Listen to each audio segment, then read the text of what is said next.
On vous présente du côté du Café-Théâtre de Chambly et ça va commencer prochainement et ça va être comme ça jusqu'au 18 décembre.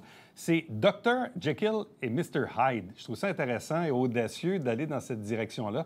On en parle avec Jean-Alexandre Côté, qui est directeur artistique au Café-Théâtre de Chambly depuis 34 ans maintenant. Oui. Il avait commencé, il était tout jeune. Oui, exactement, 17-18 ans. Puis quand même, hein? On est encore là, oui, c'est ça, c'est le fun. Qu'est-ce qu'il y a d'intéressant d'être impliqué dans ce Café-Théâtre-là depuis aussi longtemps? Je dirais, bon, faire du théâtre pour commencer, cette passion-là qu'on a d'être sur scène, mais aussi de pousser les autres à aller sur scène, à se dépasser, en fait.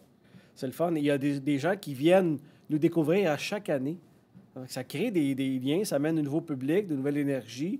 C'est ça qui est le fun. C'est tout le temps constamment avec la même équipe. Je vous sens très organisé, plein de monde, plein de bénévoles qui gravitent autour de l'organisation. On le voit, hein, les organismes à but non lucratif, souvent, c'est un peu en dents de scie, hein. C'est selon l'efficacité des gens qui s'en occupent.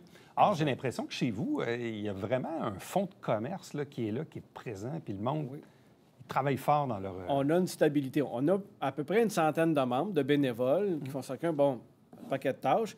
Mais on a un CA aussi, un CA qui est là depuis plusieurs années. Donc, il y a une stabilité en même temps. Ça donne un climat d'assurance aussi. Fait que c'est encourageant de rester ou même de venir joindre les rangs. Dans une année, vous avez combien de productions?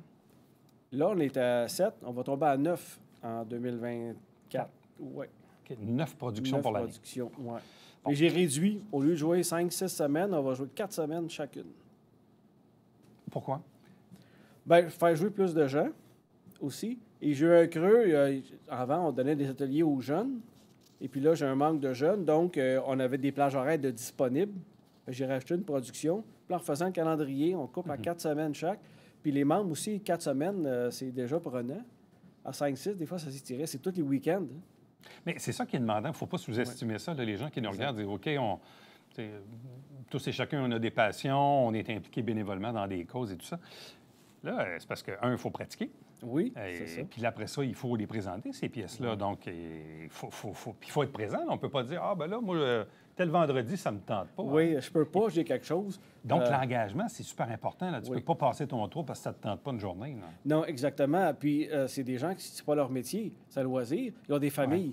Là, on book à la famille. Les 4 prochaines fins de semaine, tu m'oublies. C'est un engagement, effectivement. Je comprends. Ouais. Et je vous lève mon chapeau pour ça, d'ailleurs. Et là, parlez-nous un peu de ce qui va se passer parce que les représentations auront lieu donc les vendredis et samedis à 20h à compter du 17 novembre jusqu'au 18 décembre. Dr. Jekyll et Mr. Hyde. Pourquoi? Oui, bien, c'est une idée qu'on a eue l'année dernière. On essaie de finir l'année tout le temps avec un show un peu plus corsé, costaud. Et puis, Dr. Jekyll, c'est venu parce que c'est Jean-Guy Legault qui a fait l'adaptation. Il fait plusieurs adaptations à Denise Pelletier, entre autres. Les Trois Mousquetaires, Jules Verne, Les 20 milieux sous les mers. Il est habitué à faire des gros shows. On a pris Jekyll. Parce que c'est intéressant, sa piste, parce que, Jekyll, c'est le Dr. Jekyll à Londres en 1880 qui veut séparer le bien et le mal en dedans d'individus. Et puis, il a mêlé, M. Legault, cette trame-là avec Jack l'Éventreur. Donc, ces deux trames sont ici. On suit à la fois l'enquête policière sur les meurtres et les expériences de Jekyll. Et on va se demander, est-ce que c'est Mr. Hyde qui est Jack l'Éventreur en fait ou pas? Et c'est là la trame, c'est là l'intérêt du spectacle.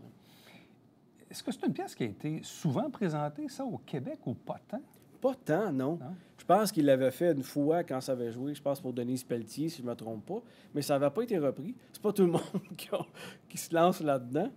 C'est gros comme spectacle, mais la metteur en scène, Sarah-Michel Dumoulin, a fait ça un peu dans un décor minimaliste, a mis beaucoup l'accent sur les personnages. Des très beaux costumes, des jeux d'éclairage, c'est ça qui ressort, en fait, au niveau scénographique. Donc, oui, ça rend plausible, ce show-là. Qu'est-ce que ça demande pour les comédiens de jouer dans une pièce comme celle-là? Ça demande une organisation parce que c'est des entrées-sorties. Il y en a qui jouent 2, 3 personnages. Et c'est des entrées-sorties. Se coordonner ça, c'est beaucoup. Et il y a beaucoup de texte. Celui qui fait Mr. Hyde, Benoît Lacombe, il y a du texte. C'est tout un défi, ça. Qui sont les gens qui ont accepté de relever ce défi-là? Là? Bien, il y a autant des habitués comme Benoît Lacombe, qui est un de nos habitués depuis longtemps. Et tu en as des nouveaux aussi. Donc, il y a un bon équilibre là-dessus. Les nouveaux sont bons, se sont donnés à fond. Oui, tout à fait. Là, on voit Sarah-Michel April, Marc Oui. Blanchette, Joël Carignan, Luc Dessureau, Annie Dumoulin, Bruno Roy, Frédéric Todd et Charles-Olivier Denis au piano. Oui, c'est qu'à un moment donné, il y a une scène, ça se passe quelques scènes dans un cabaret. Et on a pris un petit pianiste là, pour faire un numéro. Ouais. C'est quoi la capacité de la salle du café-théâtre? Il y a combien de places assises environ? C'est 80 places. C'est des tables, 20 tables de 4, parce qu'on n'a pas mis d'alcool. On prend un verre de vin, une bière à notre table, puis on écoute le spectacle. Donc, c'est ça, c'est 80, puis il n'en rentre pas plus. Bon. Et là, vous êtes dans une formule vendredi-samedi, Oui. à partir du 17 novembre 17 jusqu'au novembre. 18 décembre. Oui. Qu'est-ce que ça demande en termes d'organisation, vente de billets et tout ça? Oui, les ventes de billets, c'est sûr, les acteurs font beaucoup de promotion. On a notre page Facebook, on fait de la promo, tout ça. Les billets se vendent assez bien. Mais en même temps, il faut tout prévoir. Quelqu'un au resto-bar, quelqu'un qui va être à l'accueil. Il faut tout faire le ménage avant. Il y a toute cette organisation-là pour recevoir notre clientèle. Il faut bien les traiter. C'est comme une mini-entreprise. Tout à fait. C'est une entreprise, effectivement. Des fois, on confond. Au BNL, OK, c'est... Oui, Non, ça, c'est le statut, mais... C'est ça, c'est le statut, mais ça n'empêche pas que c'est une entreprise quand même. On a pignon sur rue, puis on se doit d'avoir un service à clientèle adéquat. Oui, tout à fait. Parce que la différence, c'est ça. Souvent, comme vous dites, les gens confondent. On est dans le domaine de l'économie sociale, parce que Ouais. c'est comme une entreprise. Ouais. Ça, à faire, évidemment, votre mandat, c'est pas de faire des profits pour les actionnaires. S'il y en a, bien évidemment, vous les réinvestissez. Ouais. Pour Il y a les- des profits qui se font, Ouais. effectivement. Depuis le temps qu'on roule, on est bien établis. hein. oui, bien établi. Mais on ne met pas l'argent dans les poches de personne, mais on le garde dans le compte, puis on dépense. Là, je vais changer l'équipement technique, ça me permet de faire ça. OK. Là, on parlait de production. Donc, ça, c'est celle qui va prendre effet, évidemment, dans quelques jours. Puis là, vous dites au retour des fêtes, donc 9 productions. Vous allez Oui. commencer quoi, dès le début de l'hiver? Oui, mi-janvier, ça repart. On part avec un Agatha Christie, le visiteur inattendu. On commence avec ça, puis on va en faire 8 autres après le reste de l'année. Vous bouquez ça assez longtemps d'avance quand vous faites votre choix pour l'année? Oui, et comme là, on est rendu novembre 23, je commence à penser à 2025 déjà. Déjà? Parce que là, on planifie, 8-9 shows, mais aussi, il faut que je sollicite les agents d'auteur pour les droits d'auteur. Et des fois, ça peut prendre 2-3 mois avant de Oh régler. là là, c'est long, Ouais. ça. Fait que si je ne m'y prends pas d'avance, je peux être pris de court. Est-ce qu'il existe beaucoup de cafés-théâtres similaires aux vôtres au Québec? Non, il n'y a pas beaucoup. Bien, en amateur, on a pas loin d'ici à l'Acadie, le Ouais, théâtre de le Grand, Grand Prix, Prix. qui existe. Les autres théâtres amateurs, non, ne sont pas sur formule de café-théâtre. Puis dans les professionnels, il y avait la licorne avant sur Papineau, mais je pense qu'ils ont changé la configuration. Donc, il n'en reste plus beaucoup, non. Les années 70, c'était très populaire. Hein? Puis, mais là, ça s'est perdu un peu, puis je trouve que c'est plate.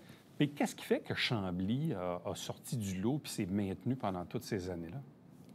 Oui, c'est une bonne question. Je ne sais pas trop. Je pense que... C'est la vigueur des bénévoles qui s'en occupe? c'est Oui, quoi? ça, C'est- d'une part, oui, ça, c'est très juste. La vigueur des bénévoles, le souci qu'on a de faire un show de qualité aussi. Puis, comme on était seul à Chambly à faire de la culture à temps plein, je pense qu'on s'est créé un réseau aussi, un bassin de clients qui nous a suivis tout le long. Et comme on maintient notre qualité, même on augmente notre qualité, notre équipement technique, je pense que ça maintient ce lien-là avec le public. Là, ça vient de partout maintenant. Et là, en termes de comédiens, vous avez dit tantôt, bon, vous êtes une centaine là, à gravir autour de tout ça. Est-ce que vous avez quand même à chaque année des nouveaux comédiens Oui. qui font leur entrée dans Exact. le bassin? Puis la porte d'entrée, c'est on donne des ateliers aux adultes. De septembre à décembre, des ateliers. À janvier, ils répètent une pièce qu'ils font en juin. Et s'ils ont aimé ça, bien, ils peuvent devenir membres réguliers. Fait que j'en ai tout le temps, moi, que, bon, mais cette année, moi, je passe mon tour. Bon, bien, il y a un nouveau, lui, il va embarquer. Puis on s'échange ça comme ça. Ben, c'est ça qui doit être quand même assez difficile, là. Premièrement, quand vous ouvrez une pièce, c'est d'aller chercher l'engagement de tous pour ce Ouais. que ça va impacter sur l'agenda, comme on Exact, s'était oui, dit tout un à peu fait. plus tôt. Puis après ça, bien évidemment, à moins d'avoir beaucoup de temps, on ne peut pas toutes les faire dans l'année, là, évidemment. Non, Et c'est ça, oui, On exact. donne un coup, on le fait, puis... Oui, ça, c'est là. ça. Puis il y en a qui disent, bon, mais ça fait 3 ans que je joue, je prends un break cette année. Bon, ça C'est laisse la sûr. place à quelqu'un d'autre. Mais je peux pas non plus... je ne fais pas jouer avec tout le monde à chaque année. Parce que moi, même j'ai 9 shows, je ne fais pas les belles sœurs toute l'année là, à 15 comprends. personnes. Là. À un moment donné, des fois, des shows à 3-4, c'est le fun, ça crée d'autres dynamiques. Donc là, ça coupe des comédiens, comprends. forcément. Alors donc, Dr. Jekyll et Mr. Hyde, présentée au Café-Théâtre de Chambly. Si on avait à dire en 2 mots, pourquoi il faut aller voir cette pièce-là en particulier? Parce que ça finit bien l'année. C'est très... c'est un show festif. C'est un show de policiers qui nous entraîne dans un monde assez particulier. Oui, juste avant le temps des fêtes, je trouve que ça a créé un petit buzz. Là. Alors donc, Café-Théâtre de Chambly, on peut acheter des billets en ligne? Tout à fait, oui. Sur notre page Facebook et sur notre site Internet, caféthéâtredechambly.com. Donc, cette pièce présentée les vendredis, samedis à 20h du 17 novembre jusqu'au 18 décembre. Un gros merci à vous, puis bonne chance pour cette pièce, mais bonne chance aussi en général pour le Café-Théâtre. Puis si parfois on a allumé quelques lanternes, des gens disaient « Ah, peut-être ça m'intéresserait de m'impliquer là-dedans. J'ai peut-être toujours eu le goût de faire du théâtre ou j'en ai déjà fait. » Bref, sachez évidemment que vous êtes toujours ouvert à avoir un certain renouvellement, disons, des bénévoles. Tout à fait. Merci beaucoup. Merci à vous. Restez avec nous, on vous revient après ceci.